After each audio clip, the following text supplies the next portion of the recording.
In the quiet, rolling landscapes of Quebec's eastern townships, autumn in 1978 arrived with a deceptive calm.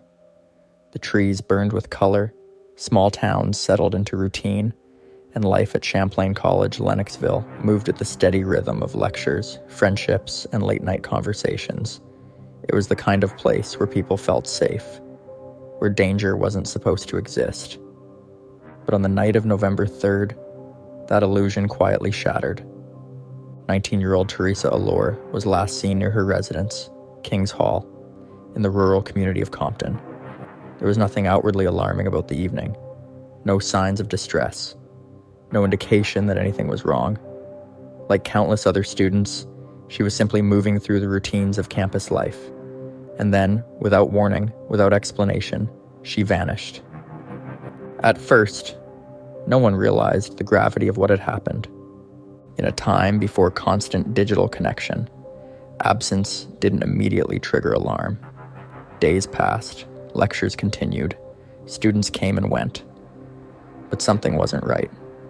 Theresa wasn't attending classes. She wasn't showing up where she said she would be.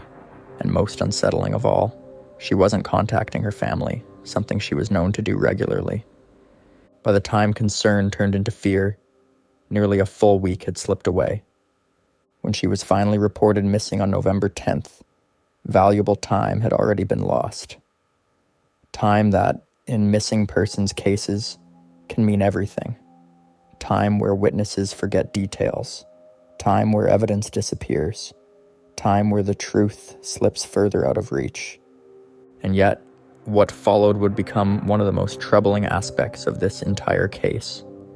Instead of immediate urgency, instead of a coordinated and aggressive search effort, the response was muted, distant. The kind of response that raises questions not just about what happened, but about how seriously it was taken from the very beginning. Because this wasn't just a disappearance. Unbeknownst to many at the time, the region had already been touched by a series of unsettling incidents. Reports of attacks, stories whispered among students, a growing sense, quiet but undeniable, that something dangerous might be lurking beneath the surface of this otherwise peaceful community. But those connections were not made, not publicly, not officially. As the days grew colder and the first signs of winter approached, Theresa Allore remained missing. No confirmed sightings, no answers, just a growing silence that seemed to stretch further with each passing day. For her family, that silence was unbearable. For investigators, it should have been a call to action. Instead, it marked the beginning of a case that would become defined not only by mystery, but by missed opportunities, overlooked warnings, and decisions that would echo for decades to come. Because what happened after Theresa disappeared would shape everything. And as you'll see, the deeper you go into this case, the more that silence begins to feel less like uncertainty and more like something else entirely. To understand what truly happened to Theresa Allore, you have to go back, step by step, through the final confirmed moments of her life. Friday, November 3rd, 1978, began like any other day. Theresa had been at Champlain College for only a matter of weeks, roughly 8 weeks into a new chapter of independence. That morning, she followed her usual routine. She took the school bus from her residence at King's Hall in Compton to the main campus in Lennoxville. Classes came and went. At lunch, she spent time with friends, talking casually, making plans, and giving no indication that anything was wrong. What stands out most is how normal everything seemed. There were no signs of fear, no mention of meeting someone dangerous, no indication she intended to leave or disappear. In fact, she told friends something simple, something ordinary. She planned to head back to her residence that evening and spend time studying. But as the day moved into evening, something subtle shifted. At around 6 p.m, Theresa was seen standing on campus by a friend who was boarding one of the buses heading back to Compton. That moment would become critical because it was the last confirmed sighting of her. She had missed the bus, and that small detail would open the door to a series of unsettling possibilities. The next bus wouldn't arrive for hours, until late that night. In the meantime, students in that area often relied on other means to get back. Some waited, some found rides with friends, and some hitchhiked. Did Theresa try to find another way back? That question has never been answered. What complicates the timeline even further is that later accounts began to conflict. Some individuals claimed they may have seen her later that night, possibly back at the residence. Others insisted she never returned at all. And then there were the plans she never kept. She had told friends she would meet them later that evening. She never showed up. No explanation, no message, just an absence that, at the time, seemed like nothing more than a missed meetup. But looking back now, it feels like the exact moment everything went wrong. Because somewhere between that last sighting on campus and the hours that followed, Theresa Allore disappeared without a trace. No confirmed witnesses, no clear timeline, no definitive location. Just a growing gap in the story, one that investigators would later struggle, or perhaps fail, to fill. It wasn't just the mystery of where she went that raised questions. It was how long it took anyone to realize she was gone at all. In missing person cases, the first hours are critical. But in the disappearance of Theresa Allore, those hours slipped away unnoticed, quietly, almost invisibly, until they turned into days. After the evening of November 3rd, 1978, Theresa was simply gone. No confirmed sightings, no contact, no explanation. And yet, no immediate alarm was raised. At first, her absence didn't seem urgent. University life is fluid. Students come and go, skip classes, change plans without notice. It wasn't unusual for someone to be out of sight for a short period of time. But as the days passed, something began to feel wrong. Theresa wasn't attending lectures. She wasn't seen around residents. And most importantly, she wasn't reaching out to her family. For someone known to stay in touch, that silence was deeply out of character. By the middle of the following week, concern had escalated into fear. Friends began asking questions. Staff took notice. And finally, on November 10th, she was officially reported missing. A full week had already passed. That delay would prove devastating. By the time authorities were notified, any immediate trail had gone cold. Potential witnesses had already moved on from that night. Memories had faded, or whatever clues might have existed in those early hours were now lost to time. But what happened next would raise even more troubling questions. Instead of treating the case with urgency, early responses from both the institution and investigators appeared, restrained. There was no immediate, large-scale search effort. No widespread public warning. No sense of escalating danger communicated to students or the surrounding community. Even more concerning was the narrative that began to take shape. Rather than focusing on the possibility that Theresa was in danger, early assumptions leaned toward a far different conclusion: that she had left voluntarily, that she had run away, that her disappearance was not the result of a crime, but a personal choice. There was no evidence to support this, and yet the idea persisted. For her family, this was more than frustrating. It was devastating. Instead of mobilizing a search, they were met with hesitation. Instead of urgency, there was distance. The possibility that Theresa was a victim seemed to take a backseat to a theory that required far less investigation. Meanwhile, the days continued to pass. The weather grew colder. The landscape shifted toward winter, and with every passing moment, the chances of finding Theresa and understanding what happened to her became smaller.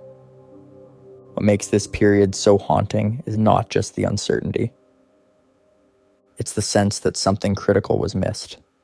Because while officials hesitated, while assumptions replaced action, and while valuable time disappeared, the truth of what happened to Theresa Allore was slipping further away, buried beneath delay, doubt, and a growing silence that no one seemed ready to confront. And as winter closed in on Quebec, that silence would only grow heavier. Winter in Quebec does more than blanket the land in snow. It preserves it. For months, the eastern townships were locked in freezing silence. Whatever had happened to Theresa Allore remained hidden beneath layers of ice and snow, untouched, unseen.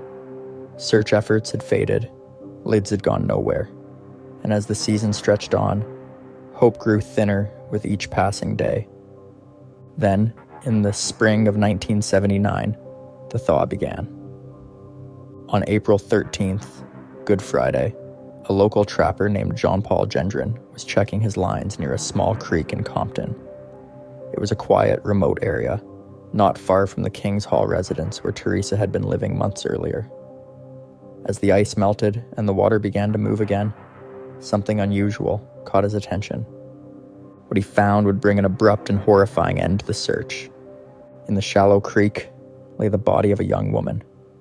She was face down in the water, partially submerged, exposed to the elements after months beneath the winter freeze. She was wearing only her bra and underwear.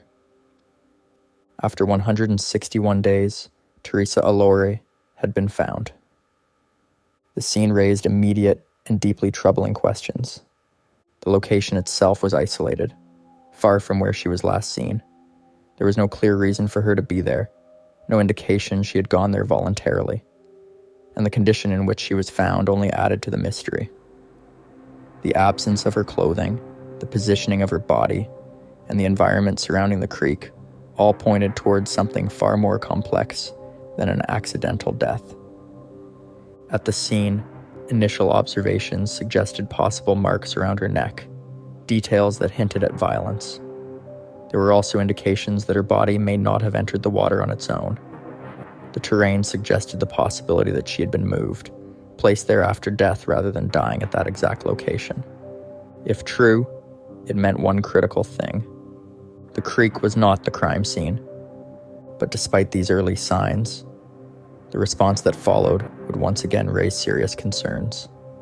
Rather than immediately declaring it a homicide, the case remained clouded in uncertainty. Officials hesitated to definitively label it as murder. The narrative that had begun during her disappearance, that Theresa may have died as a result of misadventure, was not abandoned. Instead, it lingered. And then, another discovery complicated everything even further. Roughly 1 week after her body was found, Theresa's wallet was recovered along a roadside approximately 16 kilometers away from the creek. Inside were her identification and personal items, untouched. This was no longer just a mystery. It was evidence of movement, of separation between belongings and body, of a sequence of events that could not be explained by accident alone. Yet even with this development, the investigation did not shift in the way many would expect. For Theresa's family, the nightmare had entered a new phase. The search was over, but the questions had only multiplied. How had she ended up there? Who had been with her? And why did the official response seem so reluctant to follow where the evidence was leading? Because by this point, one thing was becoming impossible to ignore. This was not a simple case, and whatever had happened to Theresa Allore, it was far from over. With the discovery of Theresa Allore's body, the case should have shifted instantly into a focused and determined homicide investigation. But that's not what happened. Instead, what followed was a series of decisions and omissions that would ultimately define this case for decades. Despite the suspicious circumstances surrounding her death, authorities stopped short of officially declaring it a murder.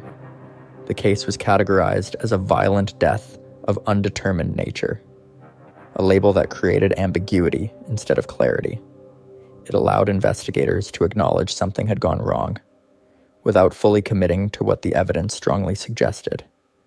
And that distinction mattered, because without a formal homicide classification, the urgency, resources, and direction of the investigation were fundamentally limited. Even more troubling was how key evidence was handled. Details observed at the scene, indications that Theresa may have been moved, possible signs of violence, were never pursued with the intensity they demanded. There was no clear identification of a primary crime scene, no public reconstruction of her final movements, no decisive push to identify who she may have encountered after leaving campus. Leads that could have been critical were left unexplored. Witness accounts from the night she disappeared remained inconsistent and unresolved. Potential connections to incidents in the surrounding area were not fully developed, and individuals who may have had relevant information were either not thoroughly questioned or not followed up with at all. Then there was the issue of physical evidence. In the years that followed, it would be revealed that key items connected to the case, including Theresa's clothing, had been destroyed. At the time, this may have been considered routine procedure, but as forensic science advanced, that decision took on a devastating new weight. Because those items could have held answers, DNA, trace evidence, clues that modern technology might have uncovered decades later, all of it gone. For Theresa's family, this wasn't just negligence. It felt like the erasure of any remaining chance at justice. And then there were the voices that tried to push back. Local police chief Leo Hamill was among the few who believed early on that Theresa's disappearance was suspicious. He attempted to raise concerns, to push for a deeper investigation, to draw attention to possible connections that others seemed unwilling to acknowledge. But those concerns did not gain traction. Instead, the investigation became fragmented, divided between different agencies, slowed by conflicting perspectives, and ultimately defined by a lack of decisive action. What makes this stage of the case so unsettling is not just what went wrong. It's how much was allowed to go wrong. Procedures that should have been followed weren't. Opportunities to pursue leads were missed. Evidence that could have been preserved was lost. And as time moved forward, the case didn't just stall. It began to fade. Because without momentum, without clarity, and without accountability, even the most urgent investigations can slip into the background, filed away, unanswered. By the early years that followed, that's exactly what happened here. The case of Theresa Allore didn't just go cold, it was left behind. Next, we explore an idea that is something even more unsettling. The possibility that Theresa was never the only victim. For years, Theresa Allore's case existed in isolation, treated as a single tragedy, disconnected from anything larger. But as time passed, and as independent research began to dig deeper into the history of the region, a far more unsettling picture started to take shape. Theresa may not have been the only victim.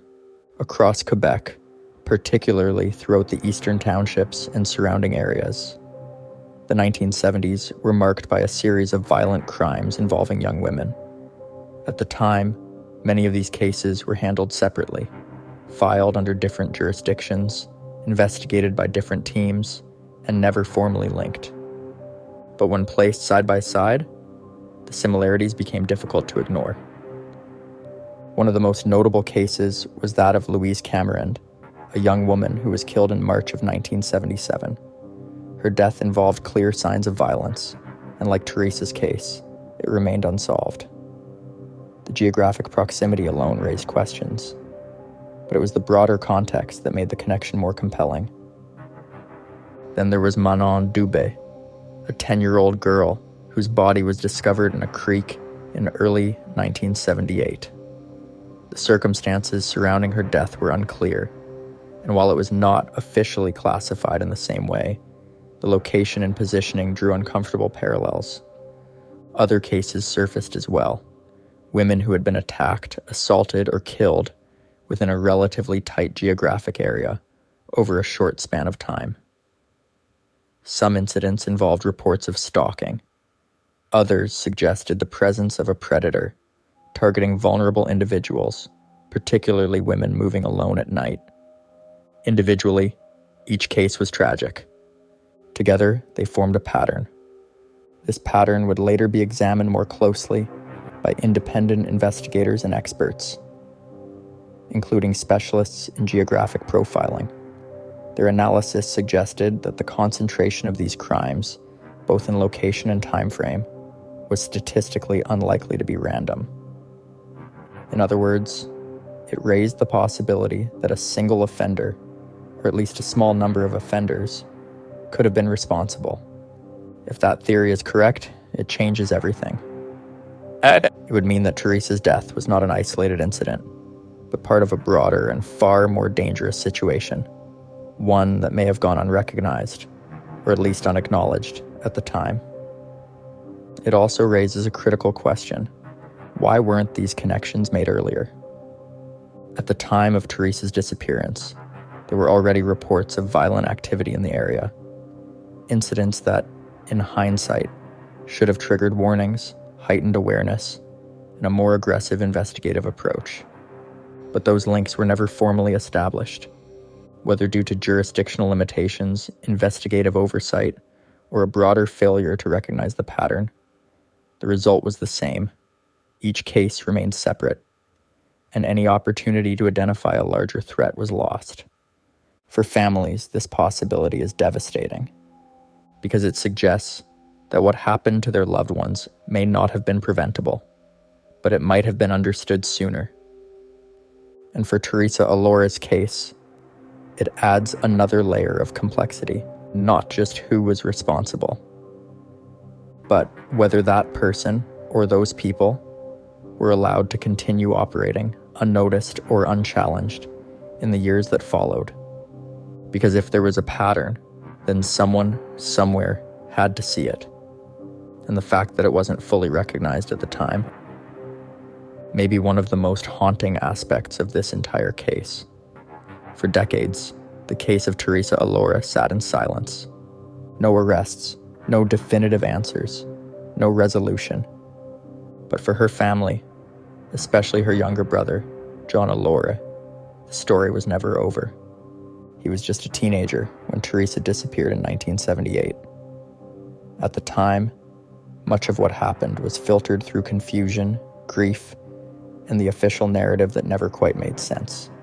But as he grew older, that uncertainty turned into something else. Determination.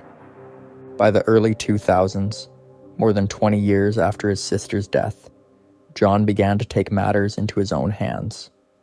What started as a personal search for answers quickly evolved into something far larger. He began re-examining every detail of the case, reviewing reports, tracking down witnesses, and questioning conclusions that had gone unchallenged for decades. And what he found was deeply unsettling. Working alongside journalist Patricia Pearson, John helped bring renewed attention to Theresa's case through a series of investigative articles. These reports didn't just revisit the known facts. They exposed inconsistencies, gaps, and failures in the original investigation that had never been fully addressed. For the first time in years, the case was being looked at critically. But John didn't stop there. He expanded his focus beyond Theresa, uncovering patterns across other unsolved cases involving young women in Quebec during the 1970s. What he discovered reinforced a troubling possibility: that systemic issues in how investigations were handled may have contributed to multiple cases remaining unsolved. His work became a form of advocacy. He pushed for transparency, for accountability, for change, and over time, that pressure began to have an impact. In 2004, the Sûreté du Québec established a dedicated cold case unit, an initiative that came in part from growing public awareness and demands for better handling of unsolved investigations. While it didn't immediately solve Theresa's case, it marked a shift in how these cases were approached. John also turned to new platforms to keep the story alive. Through his blog and later his podcast, Who Killed Theresa, he documented not only his sister's case, but many others that had been overlooked. He shared evidence, interviewed experts, and created a space where these stories could no longer be ignored. It was more than storytelling, it was a mission. In 2018, his efforts were formally recognized when he received the Senate of Canada's Sesquicentennial Medal for his work advocating for victims and their families. It was a powerful acknowledgement, but it didn't bring closure, because the central question still remained unanswered. Tragically, In March of 2023, John Allore died in a cycling accident. He never saw his sister's case solved, but what he left behind is impossible to overlook. A body of work, a renewed public awareness, and a level of scrutiny that ensured Theresa's case could never again fade into obscurity. His pursuit transformed the narrative, from a forgotten file to an ongoing investigation in the public eye. And as the case moves into the present day, that legacy continues to shape what happens next. Because even after all this time, the search for answers is not over.